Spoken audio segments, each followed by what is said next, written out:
Hitler didn't just leave behind a ruined world. He left behind a shattered family, drowning in shame, suicides, silence, and secrets so vile most never made it into history books. But what happens when the bloodline of evil tries to erase itself? Alois Hitler Jr. was Adolf Hitler's older half-brother, and maybe one of the earliest people to run from the shadow that would one day become the most infamous name in history. As a teenager, Alois had enough of their strict father and left home, cutting ties with the family completely. He ended up in Ireland working as a waiter, where he met and married an Irish woman. For a while, it seemed like he was content to disappear into an ordinary life. But once his half-brother Adolf rose to power in Germany, Alois came crawling back. Sensing opportunity, he returned and opened shady restaurants and businesses with Nazi backing, trying to cash in on the Hitler name. He even used photos of Adolf to promote his ventures. But the regime didn't see him as an asset. They saw him as an embarrassment. After the war, he vanished again, this time in disgrace. He spent the rest of his life quietly in Hamburg, a man who tried to benefit from horror and ended up forgotten by history. William Patrick Hitler, the son of Alois Jr., had one of the most dramatic roles in this cursed family tree.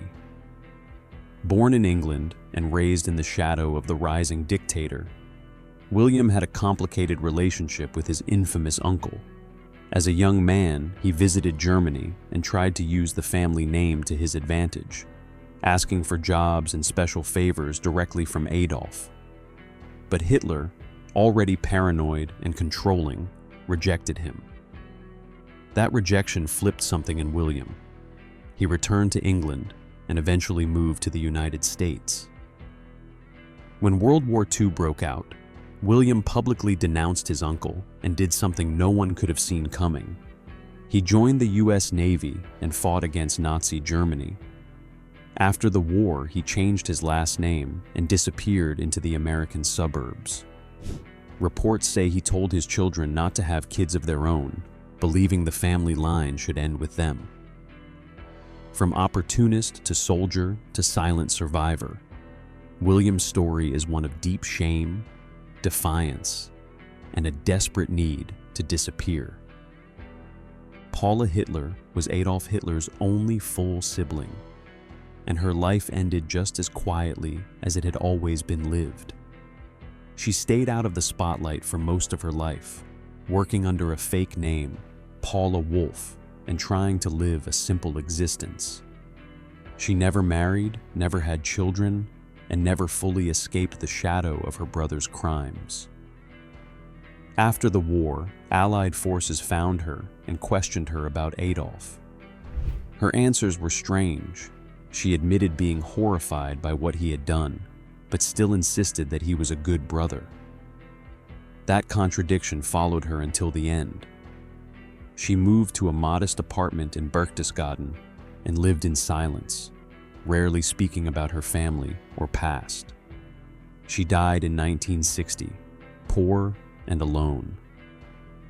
Paula's story is tragic, not just because she lived in her brother's shadow, but because she never really broke away from it. She chose loyalty over truth, and in doing so, faded into history as one of the last people to defend the undefendable. As the Red Army closed in on Berlin in April 1945, everything Hitler had built was crumbling around him.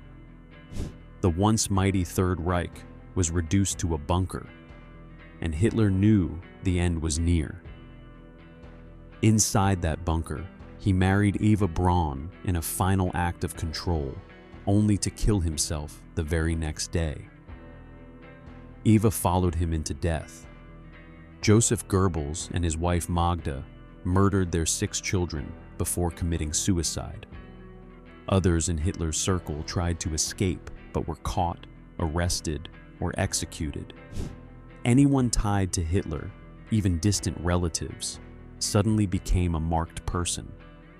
They were hunted, questioned, and in some cases killed by either the Allies or by people seeking revenge. Being part of the Hitler bloodline turned from privilege to poison overnight.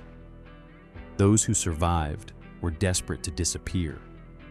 The name Hitler had become radioactive, so toxic that even those distantly connected to it would spend the rest of their lives trying to erase it. After the war ended, anyone carrying the Hitler name knew they had a target on their back, not just from governments, but from the weight of public disgust. Surviving relatives took drastic steps to avoid being linked to the dictator. Some legally changed their names, moved to other countries, or began living under fake identities. Others went further. They completely hid the truth from their own children. They didn't want their kids growing up knowing they were related to the man responsible for the Holocaust. A few were so burdened by the family curse that they refused to have children at all. They believed the only way to cleanse the shame was to let the bloodline die with them. Carrying the Hitler name wasn't just about avoiding jail or judgment. It was about surviving the emotional punishment of history. Every introduction, every job application, every interaction became dangerous. For them, it wasn't a legacy. It was a life sentence they never asked for. While some members of Hitler's family tried to disappear, others weren't just bystanders. They were complicit in quiet and disturbing ways. A few relatives held jobs in the Nazi government or had close ties to key officials. Some were married into the regime and benefited from the power structure, all while staying silent about the atrocities. They heard the rumors, saw the changes, and in some cases witnessed it firsthand: forced sterilizations, ghettos, mass executions, even the creation of brothels inside concentration camps. But they looked away. Whether out of fear, ambition, or blind loyalty, their silence helped fuel the machine. They weren't out on the front lines committing the crimes, but they enabled them by staying quiet. That silence, that refusal to speak or intervene, is its own kind of guilt. They may not have worn uniforms, but their comfort and safety were built on the suffering of others. In the end, their complicity wasn't just cowardice, it was betrayal of humanity itself. While Hitler's relatives kept their heads down or vanished after the war, one of the most horrifying realities of the Nazi regime was unfolding right in front of them, and none of them said a word. The Nazis didn't just commit mass murder, they turned rape, torture, and sexual slavery into a system. Deep inside concentration camps, they built brothels. These weren't secret operations. They were state-approved and run like any other part of the Nazi machine. Women were picked from the camps like animals at a market, examined, measured, forced to strip, and chosen for their bodies. Many were political prisoners. Others had done nothing at all. Once selected, they were sent into rooms and raped repeatedly under the guise of rewards for male prisoners or SS officers. It was all calculated, designed to break these women mentally and physically. Some of Hitler's own relatives worked in government offices, ran state-backed businesses, or lived in privileged comfort under Nazi protection. They heard whispers, they saw the signs, they knew what was happening, yet not one of them came forward or tried to stop it. Their silence wasn't just cowardice, it gave permission for the cruelty to continue. By ignoring the rape camps, by refusing to speak out, they became part of the machine. These women were turned into objects, robbed of their dignity, while those connected to the regime looked away. The damage didn't end with their deaths. It continues in the silence that followed, and in the names that never faced justice. The war ended, but for Hitler's relatives, the suffering had just begun. Being part of his bloodline was like being cursed. Every relative, close or distant, became a symbol of something unforgivable. Some changed their names immediately, hoping to escape the connection. Others went into hiding, choosing isolation over judgment. And a few took the most drastic route. They chose not to have children. They believed that their family line should disappear, that the world didn't need another Hitler, no matter how removed from the original.